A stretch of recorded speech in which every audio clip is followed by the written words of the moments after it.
وعن ابی بردہ بن ابی موسیٰ، ابو بردہ بن ابی موسیٰ رضی اللہ عنہ یہ عراق میں رہتے تھے، بعد میں سردار کے مسائل کے، قال قدمت المدینہ، ابو بردہ کہتے ہیں کہ میں مدینہ منورہ میں آیا، فلقیت عبداللہ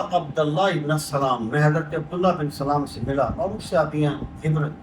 پہلے یہود کے بڑے عالم تھے، فقال، آپ نے فرمایا،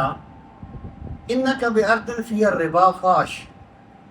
کہ تم اس زمین میں رہتے ہو یہاں پر سود بہت زیادہ ہے،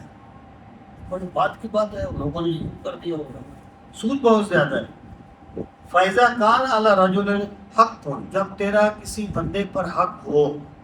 انہیں کسی کو قرض دیا، فَأَهْدَى إِلَيْكَ حِمْلَ الطِّبْنِ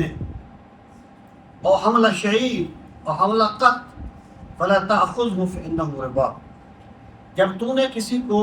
قرض دیا ہو، وہ تجھے بھوسے کا گٹھڑا دے، یہ نہیں ہوتا جانوروں کا بھوسا جو پنڈ کہتے ہیں نا، وہ چوڑی کی پنڈ ہو گئی ہے، وہ دے، یا جو کا کوئی گٹھا دے،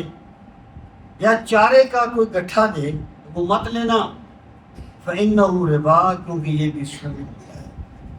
مراد یہ ہے کہ جب کسی بندے نے کسی بندے کو قرض دیا ہوا ہو کہ وہ اس سے کوئی ایسی چیز نہ لے